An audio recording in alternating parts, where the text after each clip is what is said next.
शिवरात्रीचा मोठा महोत्सव होता आणि त्यावेळी भगवंत आणि बलराम दादा या शिवरात्रीचा उत्सव म्हणजे जत्रा पाहण्यासाठी कुतूहलाने बैलाच्या त्या बैलगाड्यांमध्ये बसून काही गोकुळवासी आणि भगवंत गोप निघू लागले. त्या बैलगाड्यांमध्ये बसून ते काही ठिकाणी विश्रांती घेतात. वनामध्ये ते एका ठिकाणी थांबतात. अंबिका वनामध्ये बसून त्या ठिकाणी विश्राम करत असताना त्यांनी सरस्वती नदीमध्ये स्नान केलं आणि सर्वजण त्या ठिकाणी प्रसन्न झाले. यानंतर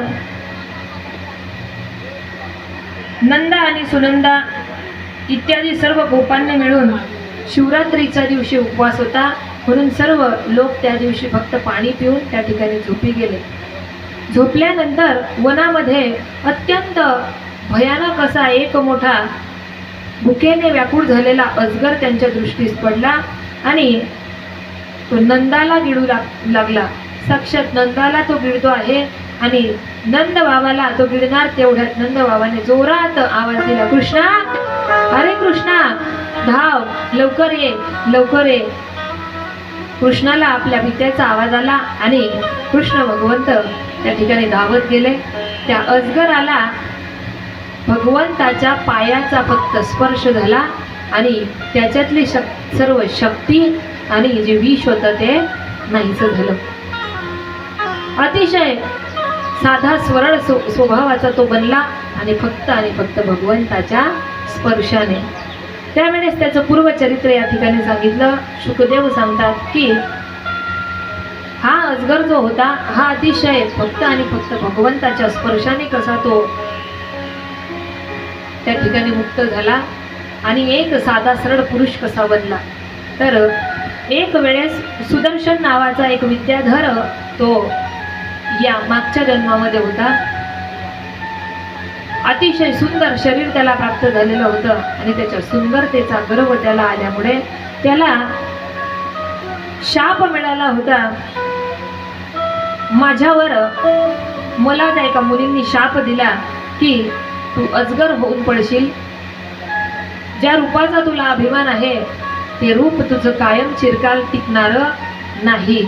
त्या अजगराच्या रूपामध्ये जाऊन तुझ्यामध्ये अनेक प्रकारचा अभिमान, अतिशय क्रोध आणि विषाची तुझी भावना त्या ठिकाणी तुझ्यामध्ये उत्पन्न होईल असं सांगितलं. त्यावेळेस तुला यातून मुक्त होण्यासाठी तू ज्या वेळेस त्या अजगराच्या रूपामध्ये एका वनामध्ये जाऊन पडशील त्यावेळेस फार दिवसांनंतर तुला भगवंताचा साक्षात स्पर्श होईल आणि त्या स्पर्शातून तुझं हे सर्व पाप आणि जे विष आहे तुझ्यातलं अभिमान आहे तो गळून पडेल असं सांगितलं. म्हणून हे भगवंता आज मला तुम्ही याच्यातून मुक्त केलं आणि भगवंताचे पुन्हा आभार तो मानू लागतो आणि भगवंताची स्तुती गातो. अशा प्रकारे भगवंतांनी त्या अजगराचा म्हणजेच त्या शंखचूडाचा त्या ठिकाणी उद्धार केला. गोपाल कृष्ण भगवान की जय. सुदर्शनाचा यानंतर अरिष्टासुराचा उद्धार भगवंतांनी केला आणि भगवंत निघाले.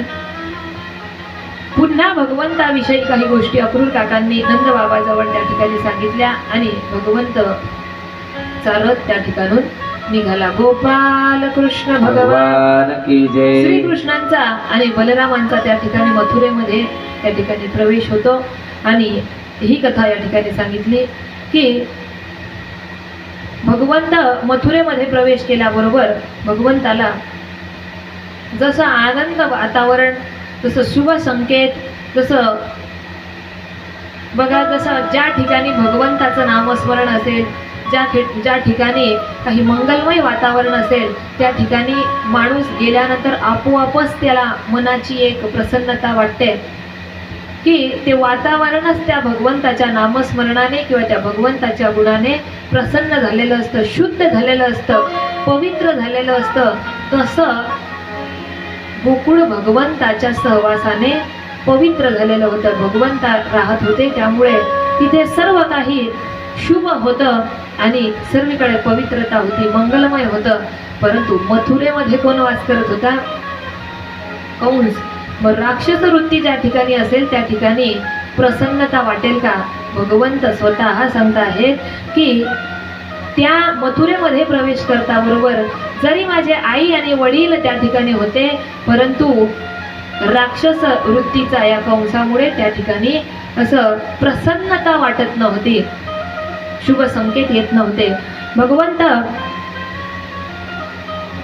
बलराम दादा सोबत त्या ठिकाणी मथुरेमध्ये आल्यानंतर 3 प्रहरी संपल्या आणि गोपालांसह काही थोड्याफार गोपालांसह आणि बलराम दादासोबत भगवंत त्या रथातून खाली उतरतात. भगवंतांनी पाहिलं नगरांच्या तटांना अतिशय सुंदर सुंदर स्फटिकांचे मोठमोठे दरवाजे आहेत. घरांना स्फटिकांचं मोठ्या मोठ्या हिऱ्या आणि पाचूंचे दरवाजे आहेत. सोन्याचे मोठमोठे दरवाजे आहेत. सुवर्णांनी सजवलेले असे चौक आहेत. धनकांचे अतिशय धनवान लोकांचे असे मोठमोठे महाल आहेत, बगीचे आहेत आणि साधे काम करणाऱ्या लोकांचे जे घरं आहेत ते अतिशय मोठे मोठे बंगले आहेत. सुंदर पाचूंनी मढवलेले असे चबुतरे, झरोके, फरशा असं झगमगणारं असं हे सर्व रूपरेषा भगवंत आपल्या डोळ्यांनी पाहतात. मथुरेमध्ये भगवंतांनी त्या ठिकाणी प्रवेश केल्यानंतर लगबगीने काही ज्या त्या ठिकाणी स्त्रिया होत्या त्या भगवंताच्या येण्याने अतिशय प्रसन्न झाली. इतकी सुंदर मनमोहक अशी मूर्ती समोरून कोण येत आहेत हे पाहण्यासाठी घराघरांमधून ज्या स्त्रिया होत्या त्या बाहेर येत भगवंताचं दर्शन करत होत्या.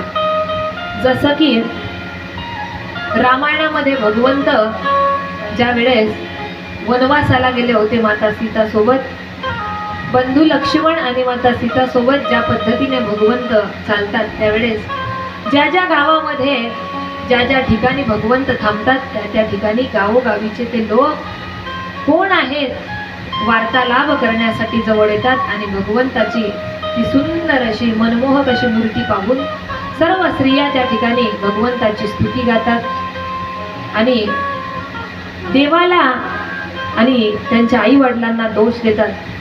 इतकी सुंदर अशी मनमोहक असलेली मूर्ती वनात पाठवण्यायोग्य नाही. त्याच पद्धतीने मथुरेमध्ये भगवंताचं त्या ठिकाणी स्वागत आणि ज्या स्त्रिया होत्या त्या भगवंताची स्तुती करतात. अतिशय कोमल नयन असलेलं अतिशय मनमोहक असलेलं असं भगवंताचं रूप पाहून ज्या स्त्रिया होत्या त्या भगवंताला दोष देत होत्या.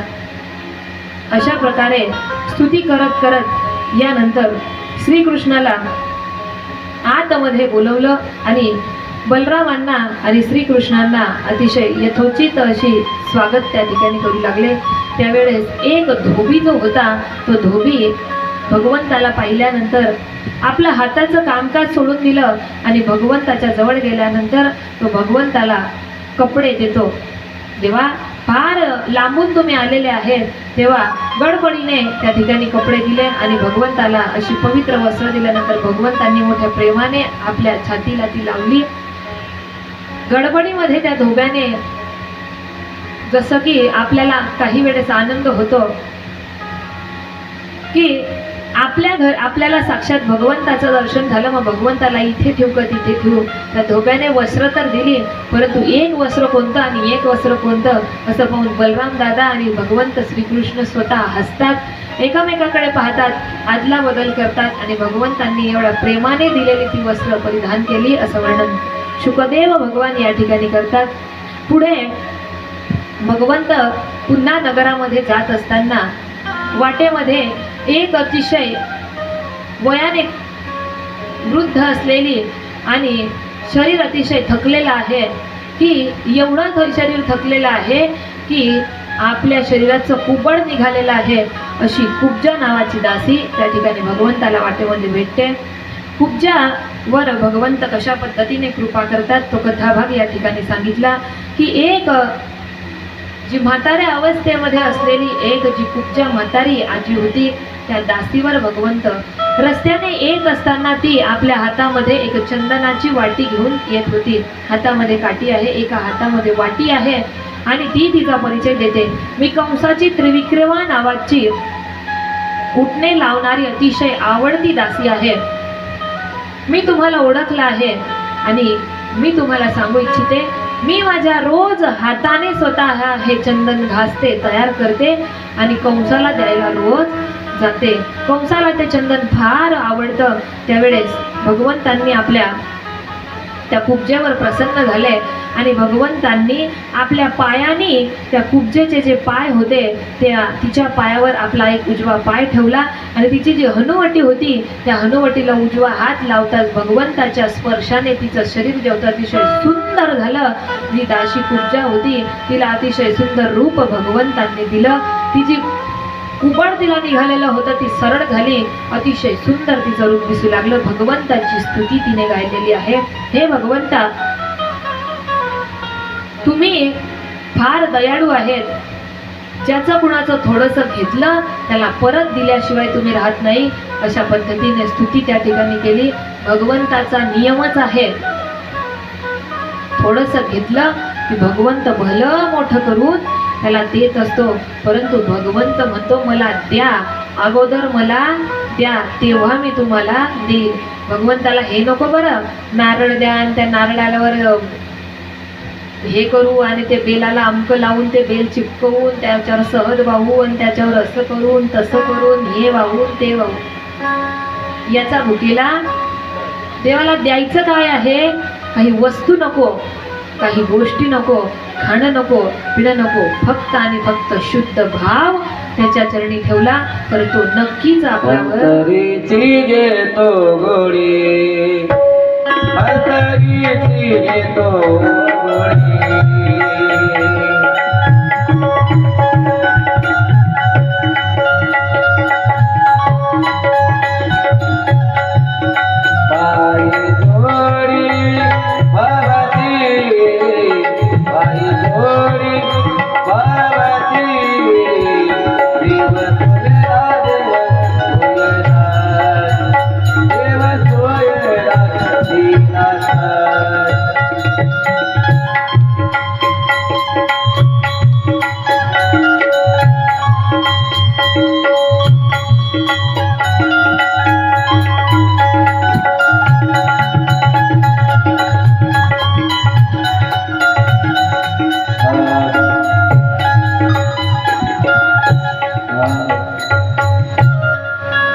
म्हणून भगवंताला त्याचं नामस्मरण, त्याची भक्ती आणि शुद्ध भाव जर तुम्ही दिला तर तो आपण दिलेल्या थोड्याशा गोष्टीतून दुप्पट प्रकारे आपल्याला देत असतो.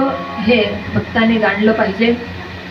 या ठिकाणी कुब्जा दासीचा उद्धार, त्या ठिकाणी तिला सौंदर्य भगवंतांनी प्राप्त केल्यानंतर पुन्हा त्याच ठिकाणी थोड्याशा पुढे जाऊन एक धनुष्य, त्या धनुष्यावर भगवंतांनी प्रत्यंचा चढवली असा कथाभाग या ठिकाणी सांगितला. नगरातील काही लोकांना भगवंतांनी रस्ता विचारला आहे की ते धनुष्य कुठे आहे. धनुष्याचं ठिकाण विचारत विचारत भगवंत त्या ठिकाणी पोहोचले आणि इंद्रधनुष्याप्रमाणे असलेलं असं मोठं असं भयंकर अद्भुत असं धनुष्य भगवंतांनी पाहिलं.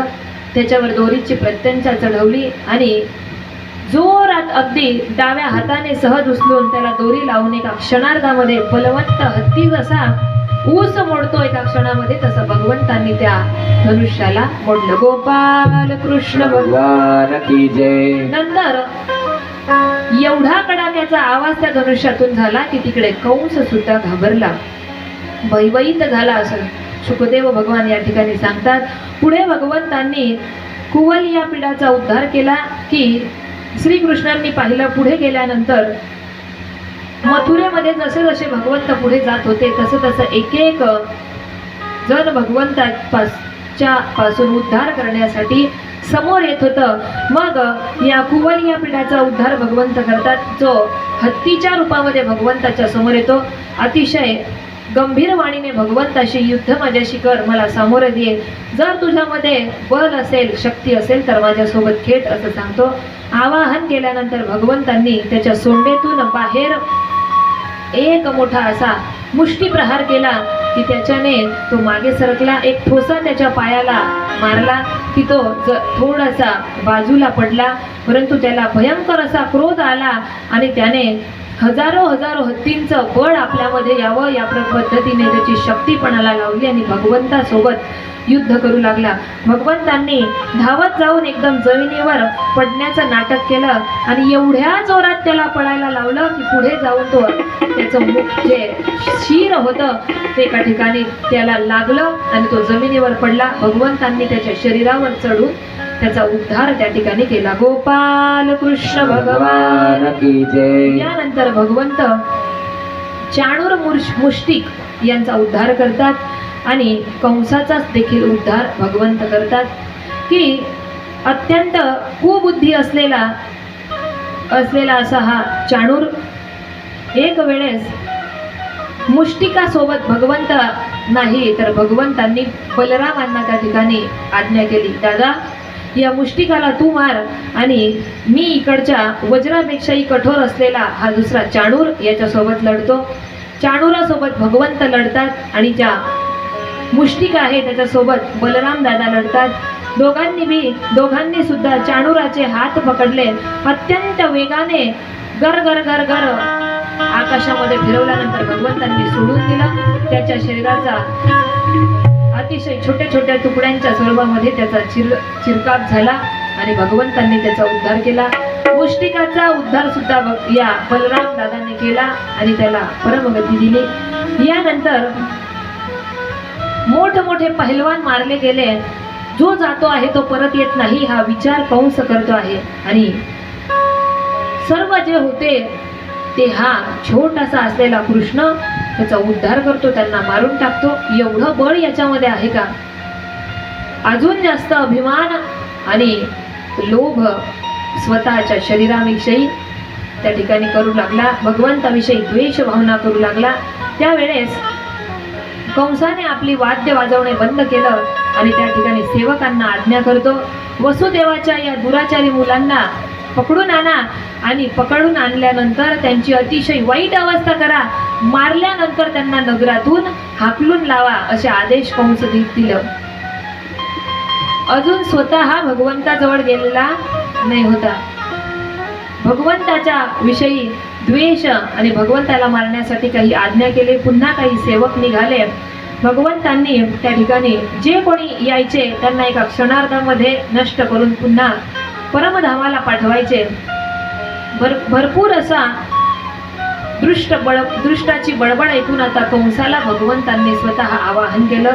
अत्यंत कुबुद्धी असलेला असा हा कंस, अरे कंसा, शक्ती असेल हिम्मत असेल तर माझ्या समोर तू या ठिकाणी प्रगट हो. त्यावेळेस कंसाने समोर येऊन पाहिलं तर जणू काही आपला मृत्यू आपल्या समोर उभा आहे असं त्यानं पाहिले. डाव्या हाताला पाहतो आहे तर कधी डाव्या हाताला आपल्याला आपला मृत्यू बोलवत आहे, उजव्या हाताला पाहिलं तर आपल्या हाताला आपला डाव्याकडून मृत्यू बोलवत आहे असे संकेत त्याला होऊ लागले. कंस त्या ठिकाणी भगवंताच्या समोर उभे राहिले. जसा गरुडाने सापाला पकडावे तसा भगवंताने त्याला घट्ट पकडलं आणि भगवंत त्याला पकडून कंसाचा त्या ठिकाणी मुकुट खाली पाडला. आता इथून अशुभ संकेत चालू झाले. मुकुट खाली पडला, केस पकडून त्याला उंच मंचावरून खाली ओढलं आणि भगवंतांनी त्या कंसासोबत घनघोर असं युद्ध केलं. स्वतः भगवंत त्याला खाली पाडून त्याच्या अंगावर पद्मनाभ या नावाने त्याच्यासोबत युद्ध करत आहेत. शुकदेव भगवान परीक्षित राजाला सांगतात, राजा या ठिकाणी भगवंतांनी त्याच्यासोबत युद्ध केलं तेव्हा भगवंताला पद्मनाभ असं नाव प्राप्त झालं. गोपाल कृष्ण भगवान की जय. भगवंतांनी स्वतः त्याच्या शरीरावर चढले परंतु शरीराचं जे वजन होतं ते एवढं वाढवलं. अशा प्रकारे भगवंतांनी त्याच्यासोबत युद्ध करता करता त्यांच्याने सहन न झाल्यामुळे त्याने त्याच ठिकाणी गतप्राण झाला. भगवंतांनी त्याला कंसाचं जे प्रेत होतं आपल्या हाताने त्या ठिकाणी फिरवत फिरवत नगराच्या बाहेर काढलं आणि सर्वांनी त्याच्या तोंडातून हा मेला, हा मरायलाच पाहिजे होता, याच्या तोंडून एकदाही चांगला शब्द निघाला नाही असे उद्गार सर्वांनी काढले.